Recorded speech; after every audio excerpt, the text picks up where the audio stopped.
Pour ce premier dimanche du mois d'avril, mesdames et messieurs, j'ai le réel plaisir d'avoir avec moi ce que j'appelle affectueusement les jeunes turcs de la presse.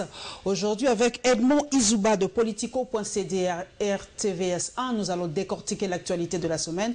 Ça nous fait plaisir, en tout cas, de vous montrer cette intelligence de mon pays. Très heureuse de vous recevoir, Edmond Izouba.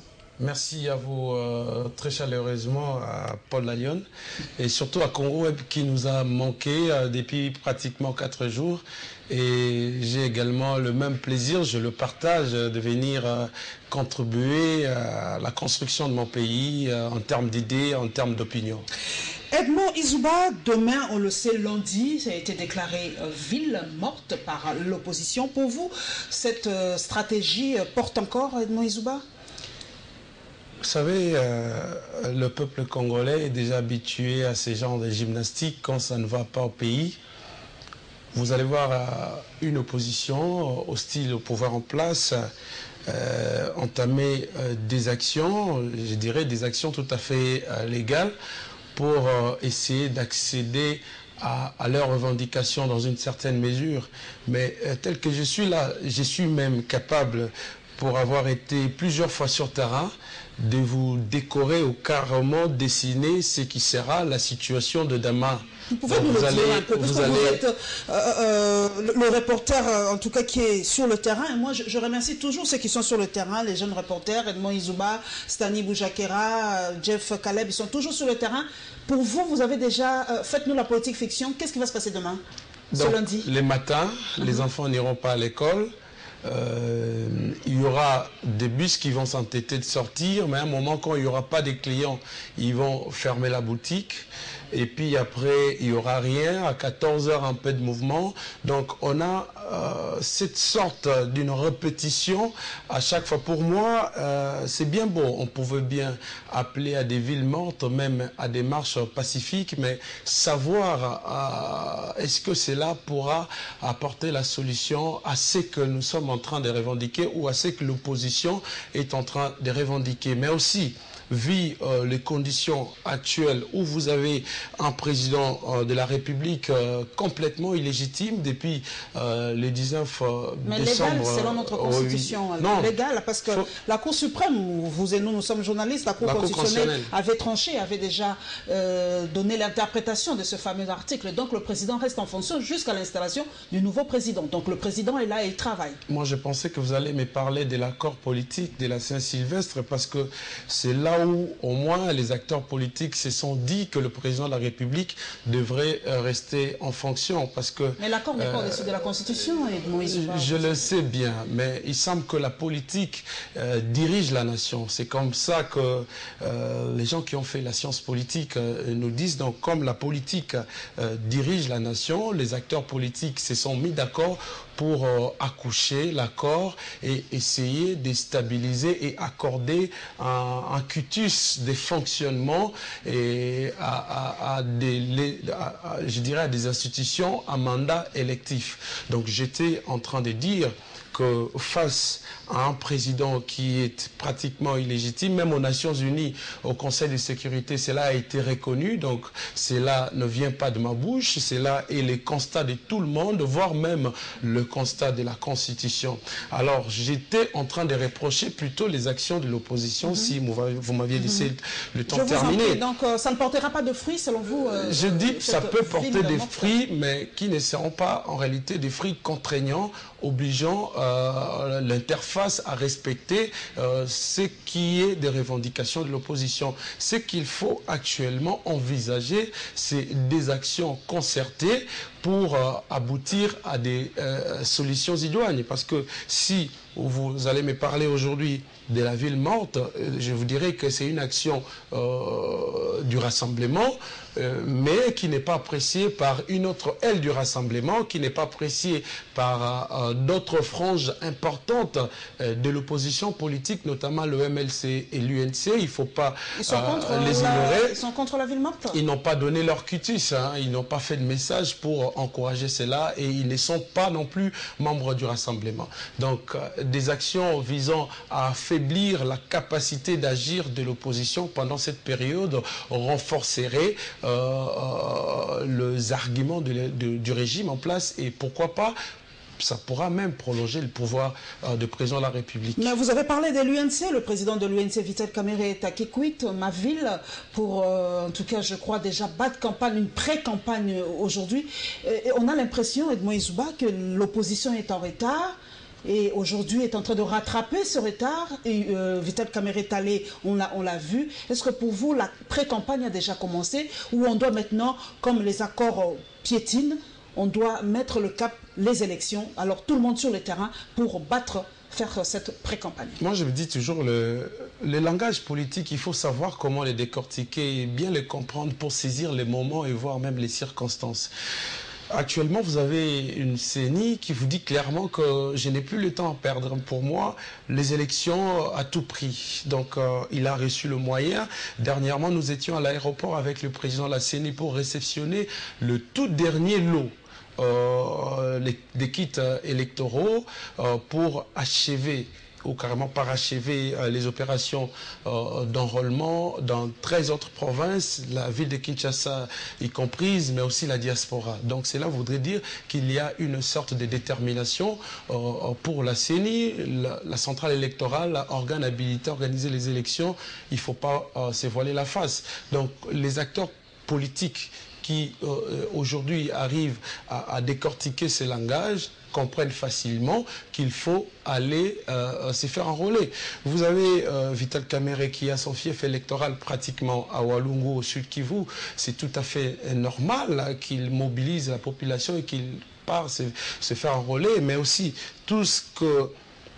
Vous savez, il veut aussi soigner son image. Il y a eu des départs à l'UNC. Il y a eu, même au niveau des actions, l'UNC était complètement disparu sur terrain. Il fallait y voir comment redynamiser le parti, la raison pour laquelle il fera la ronde dans toutes les provinces. En tout cas, j'aurais bien voulu y participer, mais j'ai refusé de partir pour rester à Kinshasa. Donc, j'estime qu'aujourd'hui, Vital Kamerhe a compris le message des élections, le message de la paix. Il a même dit, pendant qu'il prenait part à la Cité de l'Union africaine, que pour lui, il caressait le rêve de voir le président de la République partir sans coup de feu. Donc il est resté sur cette logique, la logique des élections, parce que la CENI l'a déjà annoncé. Le 31 juillet, il n'y aura pas un jour de plus. Donc le temps pour lui de redynamiser le parti, aussi d'entrer en contact avec sa base. Pour la primature, ni le MLC, c'est ce que vous venez nous faire dire. C'est ça? Ses ambitions ne sont pas la primature actuellement. Non seulement la primature, mais il a dit qu'il ne prendra part à aucun gouvernement de la transition. Donc ce sont ses propres mots, je n'hésite pas à ajouter, sauf que je suis en train de faire la lecture de manière globale de ma classe politique, que ce soit de l'opposition comme de la majorité. J'estime qu'il y a encore un certain nombre d'acteurs politiques qui sont en train de rêver, qui préfèrent continuer dans les revendications. Pourtant, on devait faire accélérer les choses, soit faire une pierre des coups pendant qu'on est dans les revendications politiques, et de l'autre côté, on s'engage aussi sur cette voie des élections. Nous prenons le premier condensé, mesdames et messieurs, c'est le point de presse de la majorité présidentielle, la voix autorisée de la majorité présidentielle à parler, à donner le point de vue par rapport au sujet brûlant de l'heure, voilà, et la réaction de Félix Tshisekedi par rapport aux funérailles de son père. Jusqu'à aujourd'hui, des rumeurs qui circulent, en tout cas, il y a même sur le net, on nous dit qu'il y a des vidéos de son enterrement qui circulent sous le menton, mais Félix Tshisekedi a donné le point de vue officiel de la famille et pourquoi pas du parti par rapport à ce funérailles. Nous suivons donc ce premier condensé avec beaucoup plus d'attention.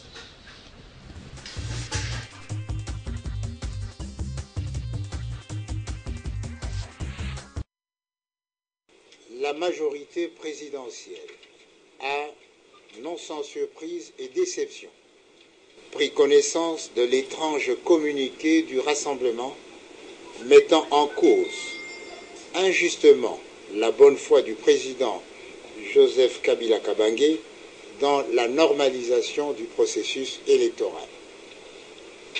À l'issue du dépôt du rapport final des évêques et à la suggestion de ceux-ci, le président de la République a pris le ferme engagement de s'impliquer personnellement dans la recherche d'une solution consensuelle pour débloquer l'impasse politique actuelle. Le président Joseph Kabila Kabange a déjà initié des contacts informels avec les différentes parties prenantes pour baliser le terrain en rapport avec les 2 questions d'achoppement précitées. À l'analyse des données en présence, l'engagement et la bonne foi du président Joseph Kabila Kabange dans la réalisation des élections à la date convenue ne peuvent raisonnablement faire l'objet d'aucun soupçon.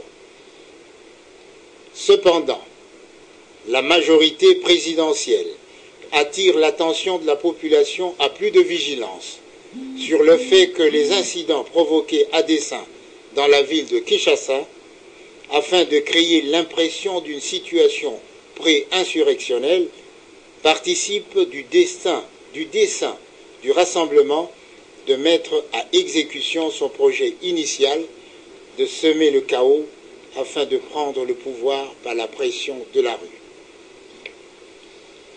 Malgré ce projet cynique de créer trouble et désolation, la majorité présidentielle confirme son engagement à œuvrer sans ménagement à la mise en œuvre effective de l'accord du 31 décembre 2016 en vue de l'organisation des élections crédibles et transparentes dans les délais prévus. Vous savez qu'on a eu jusque-là pas de réponse pour les endroits que nous avons proposés comme lieu de sépulture. En fin de compte, nous nous sommes dit, toujours au niveau de la famille et en conformité avec sa famille politique, l'UDPS, que nous allons finalement mettre le cap sur le Kasaï. Donc au moins là-bas, on ne pourra pas nous balader pour les problèmes de lieu de sépulture. Vous allez l'enterrer à Kabila Kamanga? Ce sera soit là, mais ça dépendra. Vous savez que c'est assez agité ces derniers temps avec le problème des milices Kamwena Nsapou. Ce sera soit là ou au chef-lieu lui-même, c'est-à-dire à Mbujimaï, en attendant évidemment des jours meilleurs où on pourra avoir un régime qui serait susceptible de lui rendre les hommages qu'il mérite. Parce que celui-ci, manifestement, il n'en a cure. Donc voilà. Est-ce que, en attendant le rapatriement ici en RDC, votre père a été enterré en Belgique? Non, il ne faut pas remuer le couteau dans la plaie. Ne parlons pas de ça, c'est totalement faux, et qu'il y ait des plaisantins qui se font passer pour des hommes politiques pour dire ce genre de sottises. Je préfère me taire plutôt que de me rabaisser au niveau des caniveaux comme ils en ont l'habitude. Le corps du président Étienne Tshisekedi sera ramené dans son pays et il sera enterré dans son pays et il aura droit aux hommages nationaux.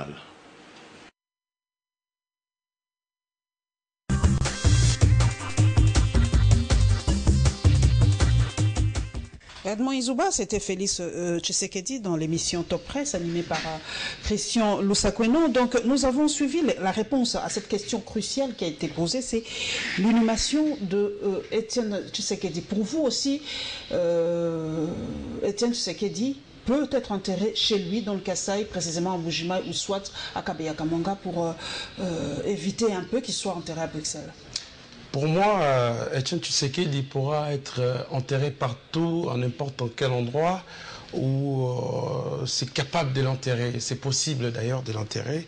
Alors, je me réserve en tout cas de ces propos de Félix, parce que quand vous avez la dimension humaine d'Étienne Tshisekedi, c'est tout à fait normal, c'est un être humain, il peut être enterré à n'importe quel cimetière, mais quand vous prenez la dimension politique d'Étienne Tshisekedi, avant de parler, il faut ouvrir, il faut réfléchir à plusieurs, je dirais, à plusieurs dimensions, parce que le vouloir de l'enterrement de Tshisekedi à Kinshasa, cela a été toujours une décision des militants de l'UDPS, des gens qui ont été à côté de Tshisekedi et qui ont combattu avec lui, qui répondaient à chaque fois quand il y avait des appels à la rue, qui répondaient à chaque fois à sa mobilisation.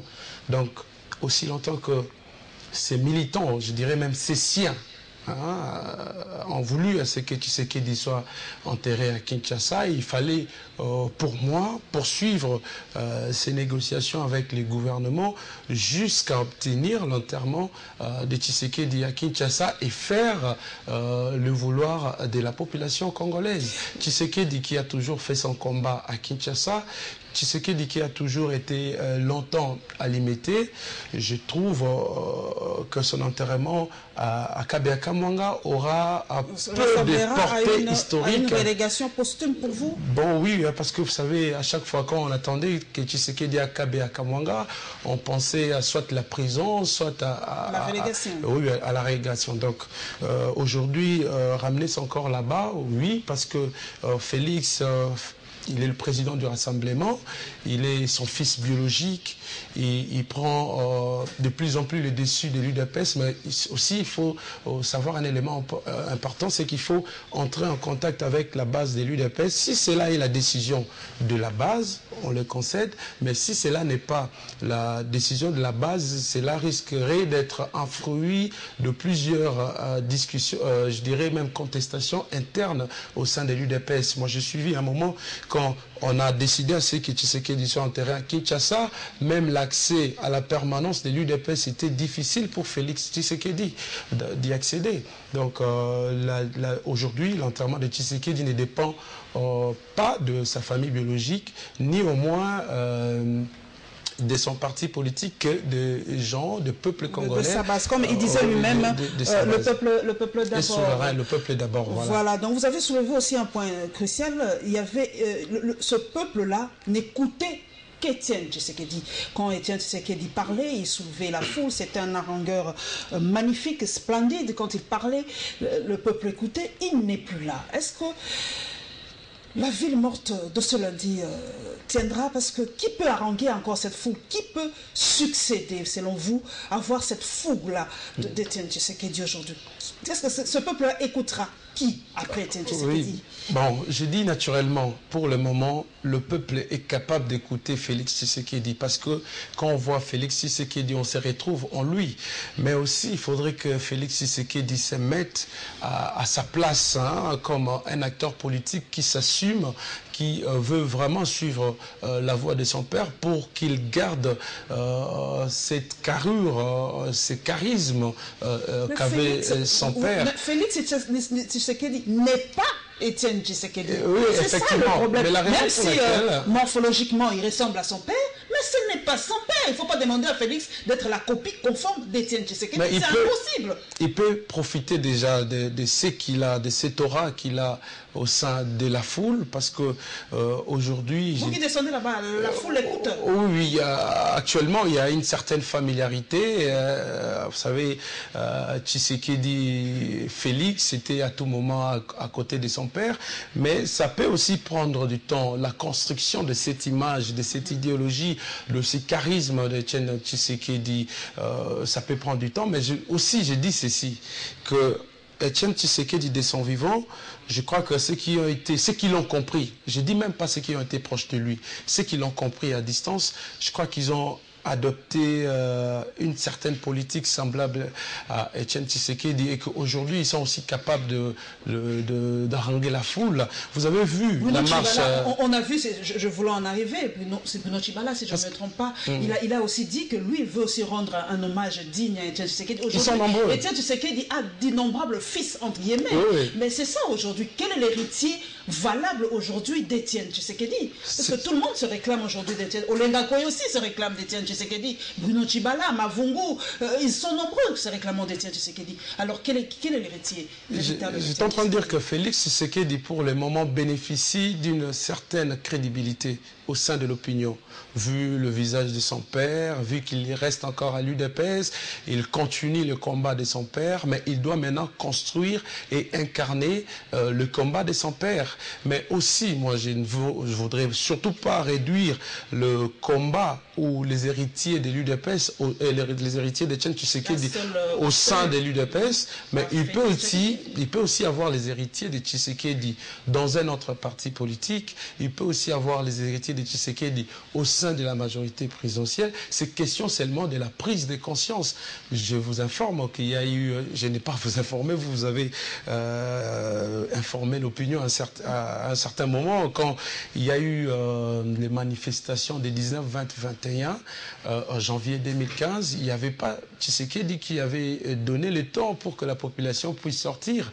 C'était plutôt un consortium des partis politiques, des plateformes qui se sont regroupées pour appeler à la rue. Il y avait l'UNC, il y avait le MLC et d'autres partis tels que FONUS et ainsi de suite. Donc, ils se sont organisés et ils ont volé, je dirais même le leadership de Etienne Tshisekedi à un certain moment pour essayer de secouer le pouvoir en place. Vous avez aussi de l'autre côté... Cette unité n'existait pas. Non, ça n'existe pas. Oui, ça n'existe plus parce qu'ils n'ont pas bien saisi la politique de la majorité présidentielle. Donc, ils sont tombés l'un après l'autre dans la stratégie politique de la majorité présidentielle et aussi au sein de l'opposition. Il y a certains opposants qui sont venus de la majorité, qui se sont rajoutés à cette lutte. Il y a eu une sorte de discordance à un moment. Vous avez vu comment l'AR, Alternance pour la République, a été créée. C'est une plateforme politique aujourd'hui qui soutient Moïse Katumbi, mais qui est issue de la dynamique pour l'unité d'action de l'opposition. Alors vous avez le bloc G7 qui revient à la majorité présidentielle.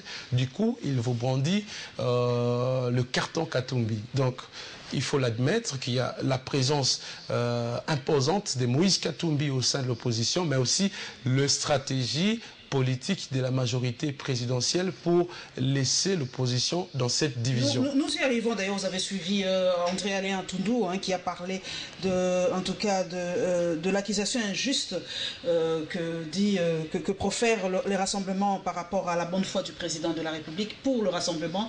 En tout cas, toute la faute incombe au président de la République qui n'a pas voulu mettre en application l'accord du 31 décembre. Et pour la majorité présidentielle, le rassemblement veut s'aimer le chaos, comme ce lundi, et prendre le pouvoir par la rue. Vous êtes un intellectuel. Est-ce que Toundou a raison de penser cela? Non, ce sont des paroles de trop, c'est vraiment un raisonnement de trop. Il faut pas insinuer ces genres, je dirais, d'élimination à la population, parce que la démarche de l'opposition est réelle. C'était clairement dit que ça allait être une marche pacifique. Je ne comprends pas pourquoi est-ce qu'on prendrait le pays pendant qu'il y a ville morte. Ville morte, même les opposants restent chez eux. Ce qu'il faut plutôt parler au sein de la majorité, c'est que quand il y a ville morte, même les membres de la majorité ne sortent pas. Il renforce, sans le savoir, le plan d'action de l'opposition qui n'est pas non plus d'aller vers les institutions établies pour s'aimer des troubles ou les chaos tels que Atoundou l'a dit, qui est du reste des actions tout à fait pacifiques pour exprimer un désir et une opinion. Donc il faut rester dans le combat politique en ces termes-là. Il ne faut pas chercher à vouloir voir les diables partout, même là où les diables ne se trouvent pas. À qui incombe la faute de l'échec de l'application de l'accord du 31 décembre? Au chef de l'État ou au rassemblement qui n'a pas voulu donner jusqu'au final les 3 noms demandés par la majorité présidentielle? Les responsabilités sont partagées à ces niveaux. Vous avez l'Église catholique, Église au milieu du village, mère de la nation, qui assiste mort dans l'âme comment les acteurs politiques voulaient même en revenir aux mains et laisser la population congolaise dans une fournaise ardente, restons même dans le langage biblique, dans une fournaise ardente, c'est-à-dire organiser un enfer en République démocratique du Congo. Il y a eu déjà un carton jaune qui n'a pas donné un goût, qui a sémé la désolation, qui a fait ce qu'on peut qualifier de cortège macabre. L'Église a assisté à cela mort dans l'âme. Est-ce qu'il fallait que l'Église se limite à assister ou voir de loin? La raison pour laquelle elle avait sollicité à ce qu'elle puisse, ce qu'on appelle mener le bon office, faire entendre les deux tendances politiques. Alors, on arrive sur le champ.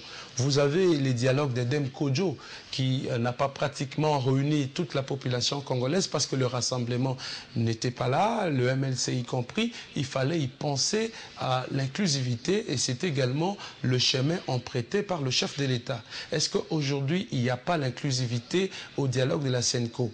Il y en a. Alors, vous avez dans le bloc SENCO l'Église qui a réussi à ramener l'inclusivité, qui a réussi même à éviter les chaos du 19 décembre 2016. Et on accuse donc, pour l'Église... Par rapport à ça, vous et nous sommes sur Twitter, sur les réseaux sociaux, on dit que c'est grâce à l'Église qu'il y a eu ce glissement. La SENCO a permis cela. Est-ce vrai? Non, le glissement existait déjà, bien qu'on était en train de contester cela parce que ça faisait partie de la violation de la Constitution, mais les glissements existaient déjà dans le tête des opposants comme les gens de la majorité. Le problème était de savoir comment organiser la vie des institutions après le 19 décembre. Donc, je disais, vous avez l'Église catholique qui a complètement, totalement réussi à sa mission, celle d'éviter une fusion de sang en République démocratique du Congo, celle aussi de réunir et de faire ce qu'on appelle l'inclusivité.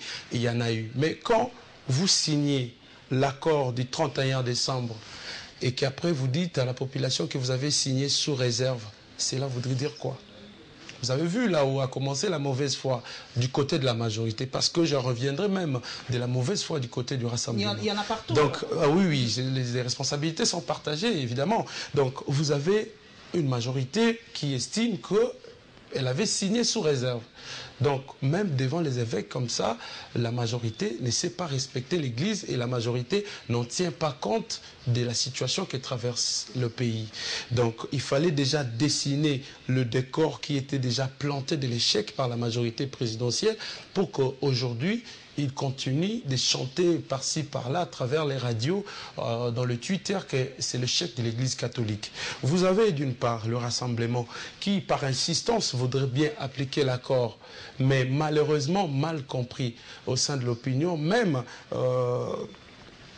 dans les discussions, parce que l'accord disait que le rassemblement présentera un candidat et qu'il y avait d'autres astuces qui pouvaient faire que le rassemblement puisse présenter 2 ou 3 candidats. Mais aussi parce que le débat était élevé au niveau de 12 candidats, on est arrivé jusqu'à rabaisser au niveau de 3. Je crois même l'option des évêques était de vouloir pousser les rassemblements à ramener ces 3 personnes parce qu'il n'y a pas de crise d'hommes au sein des rassemblements, moins non plus au sein de l'UDPS. Il fallait quand même démontrer cette bonne foi politique pour arriver à présenter ce que voulait la majorité pour débloquer la situation. Parce qu'il fallait éviter à tout prix les blocages. Si aujourd'hui les rassemblements avaient déjà plutôt présenté ces 3 candidats, mais nous ne serons pas aujourd'hui au niveau de villes mortes et des marches. Politico-CD a dit que le président parlera probablement ce lundi. Je crois que je vous avais lu. Quel sera, selon vous, le contenu du discours du chef d'État? Parce qu'on sait, on a déjà des informations sur lesquelles on nommera un autre gouvernement, que Sami Badibanga déposera déjà sa démission et qu'il y aura déjà un Premier ministre bien qui est à côté, qui n'attend que sa nomination. Alors, Politico, c'est ma rédaction, mais je ne participe pas à la publication de tous les articles, bien que je l'assume. Je dois dire qu'aujourd'hui, vous devez savoir aussi la nature du chef de l'État, le président de la République, qui a toujours tendance à décevoir l'opinion congolaise. Vous avez vu quand on avait Mouzito comme Premier ministre, il y a eu une certaine diabolisation venant même de son bord politique, qui aujourd'hui, Adolphe Mouzito serait en train de subir. Pourtant, il est parmi, je ne dis pas qu'il est le meilleur, mais il est parmi des gens qui ont quand même fourni d'efforts en étant à la tête du pays pour soigner le social des Congolais. Alors, vous avez vu, après Adolphe Mouzito, il y a un Matata qui est arrivé avec son plein pouvoir. pour accomplir un plan de gâchis des opportunités économiques déjà plantées par Mouzito. Donc vous avez maintenant cette continuité. Parce que Matata a échoué et eux, qu'on le criait partout, les chefs de l'État voudraient bien les garder. Voilà qu'on n'a pas eu les élections dans la date voulue. Vous avez aussi ce qu'on peut qualifier des dépenses de prestige, je dirais même l'immoralité financière qui a été même constatée quand un Premier ministre prend l'argent, il le verse dans des projets non budgétisés. Cela ne s'explique pas même au Parlement qui est le pouvoir budgétaire. Après cela, vous avez un Premier ministre de la transition issu de la Cité de l'Union africaine qui s'appelle Sami Badibanga. Mais qu'est-ce qu'il fera, lui? Sami Badibanga, il est arrivé, il travaille sur base d'un crédit provisoire. Donc vous comprenez que tout est bien placé pour qu'aujourd'hui, que le pays puisse arriver à, je dirais même à un blocage. Mais il faut aussi savoir que le chef de l'État, à un certain moment, on pensait vraiment que le président de la République avait compris la population congolaise et qui était même aujourd'hui capable de résoudre le vrai problème. Parce que quand vous regardez la situation des routes, vous regardez tout ce qui se passe en République démocratique du Congo, l'asphyxie économique, le pays ne vit pas. Donc tout ça, toute la faute incombe au chef de l'État qui n'arrive pas à désigner les bons animateurs capables de pouvoir aider son régime. Donc le discours du président de la République sera, je l'ai dit, apaisant, mais qui à un certain niveau décevra la population. Nous prenons le deuxième thème, mesdames et messieurs, c'est le rapport des Nations Unies, énième rapport. Les Nations Unies ne fait que son travail et la parade de la police nationale congolaise.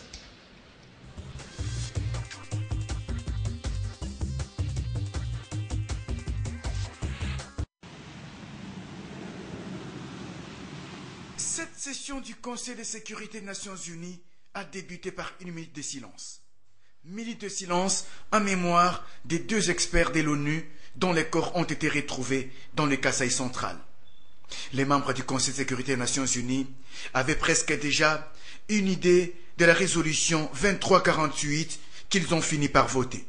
Cette résolution réduit de 7% les effectifs de la MONUSCO, 500 militaires sur les 19 000. Elle insiste sur la mise en application de l'accord de la Saint-Sylvestre. Le Conseil de sécurité des Nations Unies demande à toutes les parties prenantes aux assises de la CENCO, y compris le président Joseph Kabila, de mettre en œuvre sans délai l'accord du 31 décembre en toute bonne foi et dans son intégralité. La mise en application de l'accord est un pas important dans les processus de l'organisation des élections libres, démocratiques et transparentes en RDC, a rappelé François Delattre, ambassadeur de France aux Nations Unies. Excepté les soutiens à l'accord du 31 décembre, la protection des civils a été réaffirmée dans cette résolution. Au Conseil de sécurité de l'ONU, l'on pense qu'il faut mettre fin aux poches d'insécurité en RDC. Après le Nord Kivu, actuellement, c'est le Kasaï central qui est embrasé.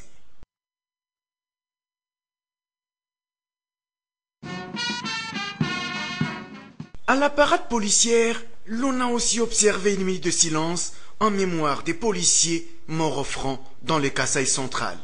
Puis intervient les discours moralisateurs du commissaire provincial de la police. Le général Célestin Kanyama a rappelé les missions constitutionnelles de la police, sécuriser la population et ses biens. Vous ne pouvez pas être quelque part, les autorités vous désignent pour aller remplir une mission. Je donne un exemple. On me désigne d'aller remplir une mission à Kisenso par exemple, ou quelque part, moi je dis non, je ne pars pas. Non, non, non. Là, vous n'avez pas ce sens patriotique. Vous ne pouvez pas refuser. Surtout en ce qui nous concerne, nous policiers, nous n'avons plus l'idée de manœuvre. C'est nos chefs qui décident.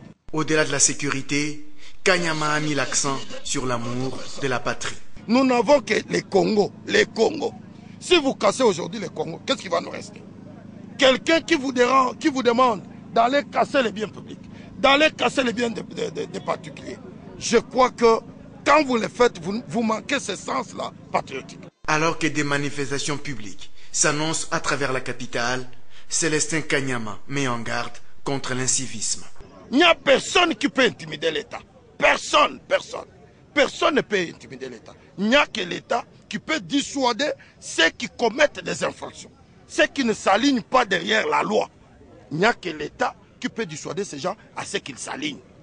Il n'y a que l'État. Il n'y a personne qui peut demander les gens sortez dans la rue, faites ceci, faites cela, au détriment de la loi. Non, non, non, non. Là, vous ne respectez pas la loi, vous trouverez la police sur le parcours. Il n'y a personne qui peut interdire les gens. Aujourd'hui, tu ne sors pas, demain, tu ne manges pas. C'est quoi ça? Nous ne sommes pas dans une jungle, non. Non, on doit être correct. On doit se conformer à la loi. La PNC se prépare à des célébrations commémoratives qu'organise le pays. En témoignent ces exercices du défilé improvisé ici à la parade. Comme pour dire qu'elle est prête à accomplir sa mission.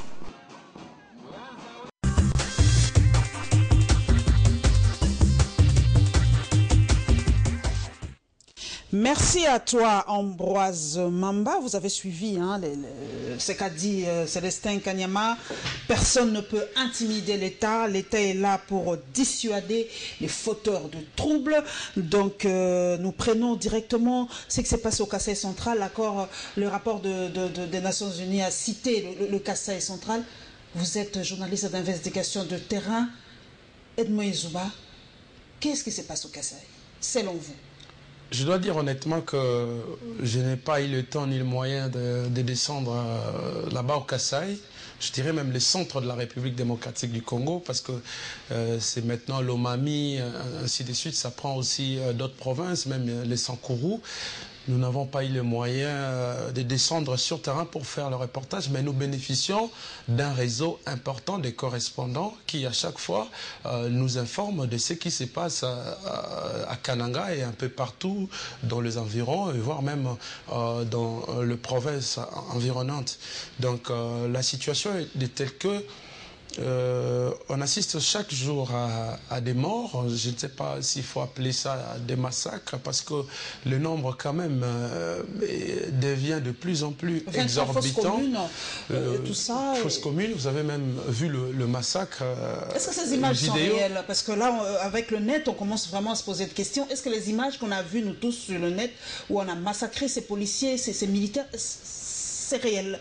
Comment des enfants, des femmes peuvent commettre de telles atrocités? On se pose la question. Alors, les images, j'ai dit même que c'est le gouvernement qui devait plus apporter de l'éclairage sur ce qui se passe là-bas, mais vous avez vu vous-même que le gouvernement ne communique pas régulièrement, pourtant que là-bas, il se passe des choses presque chaque jour. Vous avez une mission des Nations Unies RDC, la MONUSCO, qui communique chaque semaine, chaque mercredi, c'est connu, sur la situation sécuritaire en République démocratique du Congo. Vous allez constater qu'il y a cette sorte d'abandon des responsabilités de la part de l'État. D'où c'est tout à fait normal, quand il n'y a pas de sources officielles qui communiquent, qu'il y ait aussi, je n'appelle pas je l'appellerai jamais spéculation, parce que c'est quand même des images réelles tournées sur des coins connus.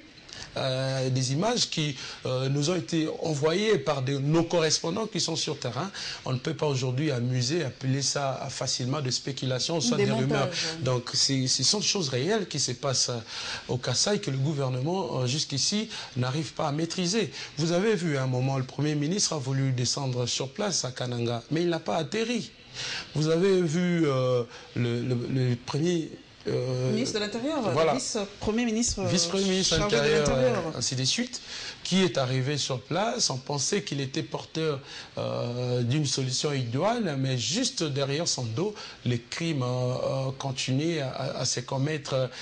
Donc, vous avez aussi les experts des Nations Unies qui, aujourd'hui, on ne peut pas dire le montage. Donc, ils sont morts, ils ont été tués. Est-ce que c'est là, vous appellerez ça encore montage? Donc, il y a le vrai problème. Qui a tué ces deux experts?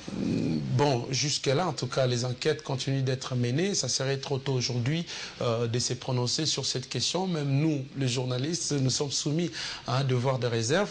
Nous attendons les sources officielles qui pourront nous communiquer sur aujourd'hui, ces enquêtes. Edmond Izouba, il y a l'esprit Kamona Sampo. Nous suivons ces vidéos, nous regardons ces vidéos. Quand ces gens commettent ces atrocités, ils citent le nom de Kamwina Sampou. Aujourd'hui, ça nous replonge un peu dans l'histoire. Aujourd'hui, il y a des gens qui disent que nous sommes en train de revivre l'époque Moulélé, quand les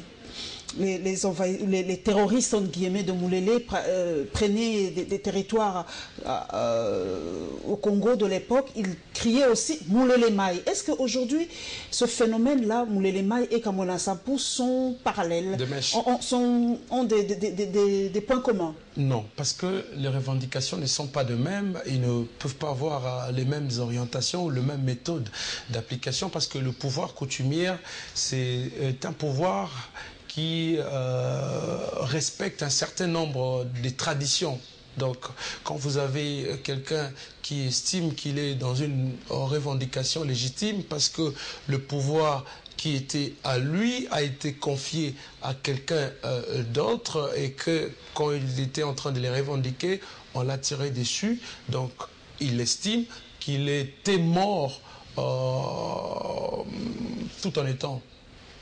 tout en ayant ses pouvoirs à lui, et que il est mort comme chef coutumier. Il est mort comme chef coutumier, et du coup c'est la population de son coin qui se révolte pour mais aujourd'hui, c'est plus seulement dans son coin. Aujourd'hui, vous l'avez dit, c'est même jusqu'à l'Omami, même jusqu'à d'autres provinces. Ça prend des tentacules, Edmond Izouba. Mais Kamwina Sampou, ça devient un esprit, un mythe. C'est une communauté. C'est une communauté non négligeable, comme on dirait dans le facteur économique, non négligeable. Quand même, quand vous allez à Kananga, vous les trouverez, les Kamwina Sampou, ils sont un peu presque partout. Alors, c'est la méthode appliquée par le gouvernement pour arriver à résorber cette crise qui n'a pas marché. C'était très simple.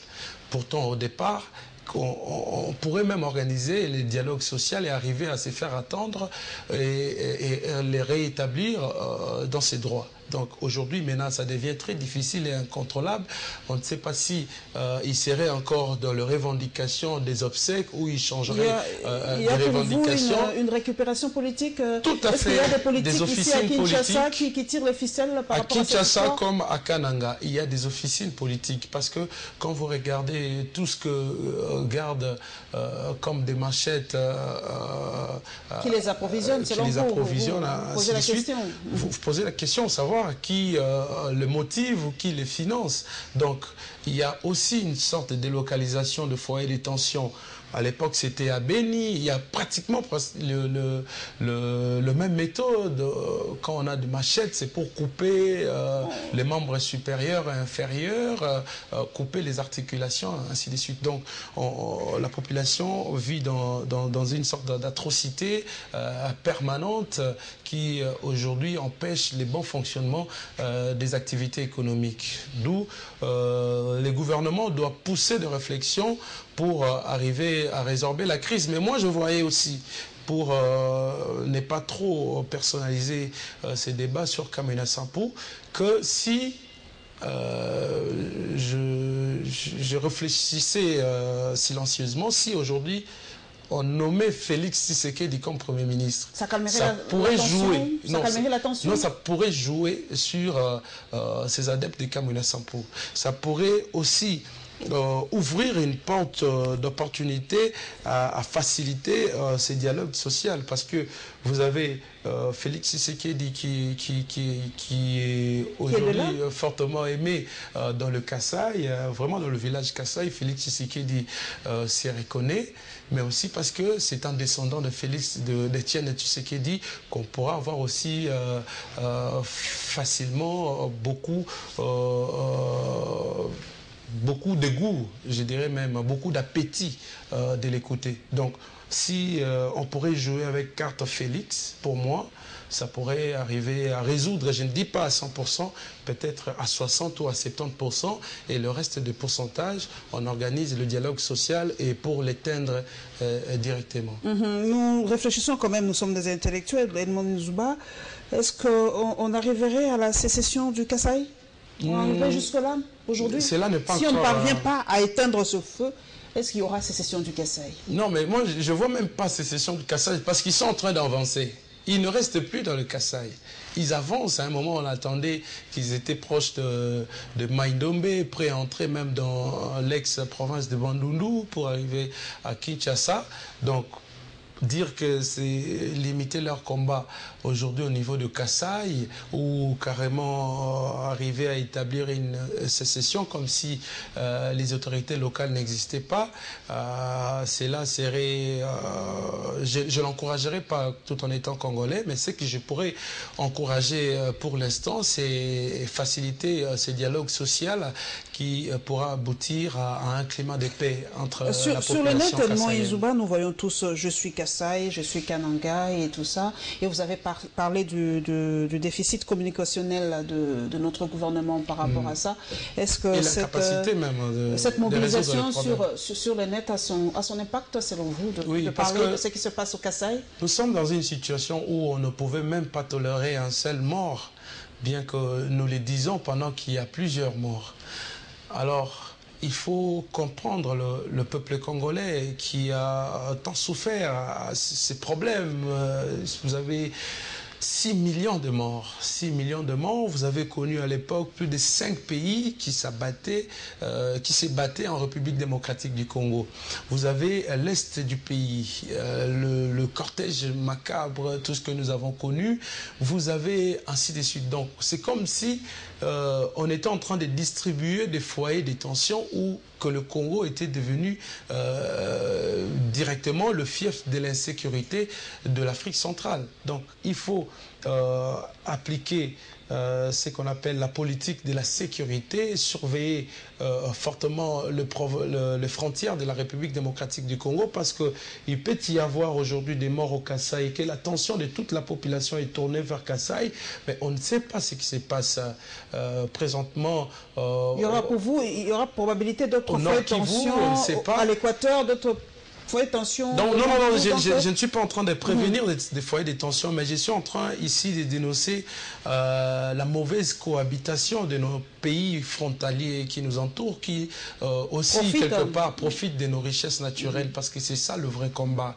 Alors quand l'attention est tournée vers le Kasaï, on ne sait pas réellement ce qui se passerait le lendemain dans la frontière entre la province, l'ex-province orientale et le Sud-Soudan.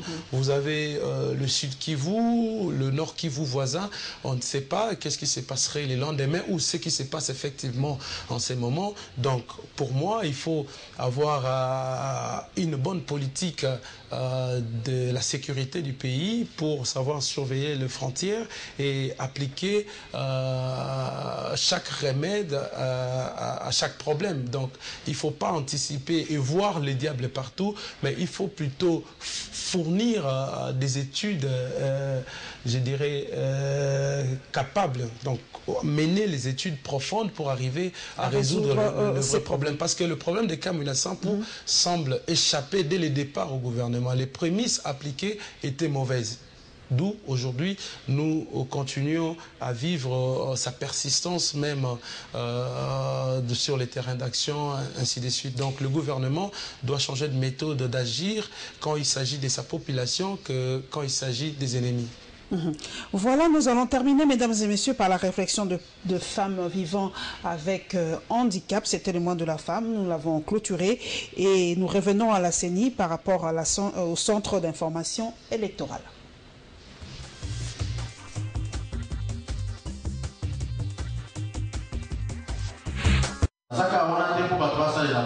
Les droits des femmes valides sont aussi les mêmes pour les femmes vivant avec handicap. C'est sur ce thème que la Commission nationale des femmes entrepreneuses du Congo a échangé avec ces femmes vulnérables.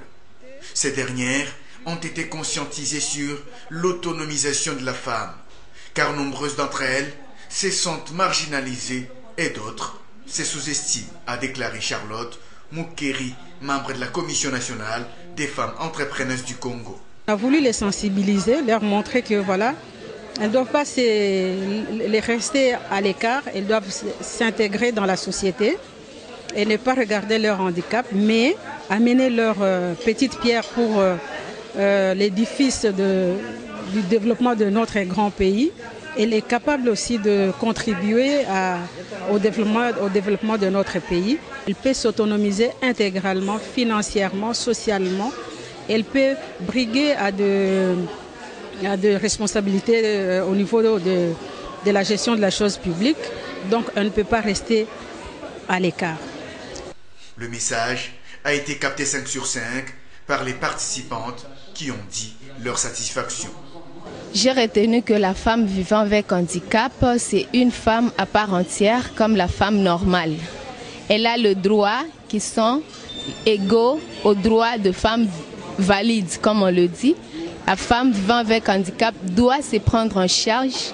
Elle a des compétences pour être dans les instances juridiques, dans les instances de prise de décision, dans l'entrepreneuriat, dans différentes instances de prise de décision. La femme vivant avec handicap doit être là.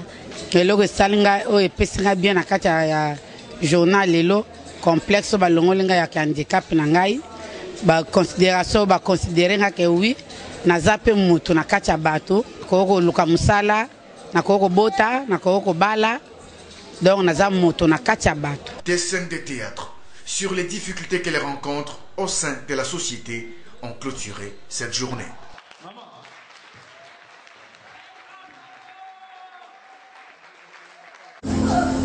Ordinateur connecté à Internet à haut débit, studio de montage audiovisuel, caméra et appareil photo de la dernière génération, voici ce à quoi ressemble le centre d'information électorale. Au-delà du cadre et des matériels, le ciel se veut un outil de diffusion de l'information. Alors la vraie, s'agissant de tout ce qui concerne le processus électoral. Nous avons constaté que plusieurs personnes livrent des informations sur le processus électoral qui s'avèrent contraires à la réalité. C'est le lieu d'inviter tous ceux qui désirent avoir la vraie information à ces sujets à s'abreuver aux sources légalement autorisées et techniquement outillées que sont celles de la Commission électorale nationale indépendante, dont un des instruments appropriés est le Centre d'information électorale. À en croire le président de la CENI, Corneille Nangaa, il est question de mettre un terme aux rumeurs et à ces sujets, Nangaa interpelle les médias. L'accompagnement permanent des médias dans le travail de la CENI est un besoin ressenti tant à l'intérieur qu'en dehors de cette institution, notamment pour protéger l'information électorale des tentatives de manipulation politicienne de l'opinion. Nous attendons du ciel qu'il soit un outil contre la dite manipulation afin de garantir la véracité de l'information de la source au récepteur. Résultat de l'une des recommandations de l'atelier de validation à mi-parcours de l'opération en cours de révision du fichier électoral, le ciel entend favoriser la bonne circulation et diffusion de l'information. Hormis les médias, d'autres partenaires de la CENI y sont conviés pour des rencontres d'échange et de formation dans le cadre du processus électoral en cours au pays.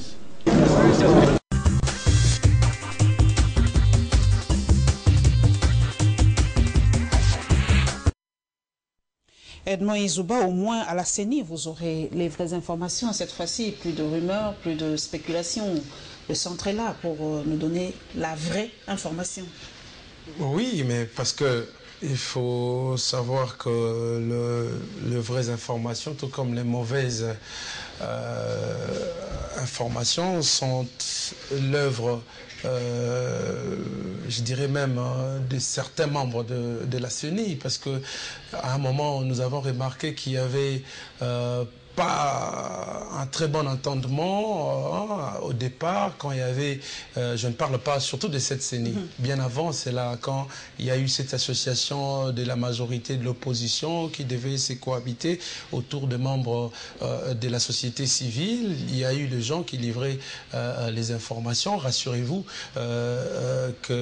rappelez-vous plutôt, pendant qu'on attendait la publication des élections, il y a un site qui avait publié que Tshisekedi était les résultats donnés Tshisekedi vainqueur des élections de 2011.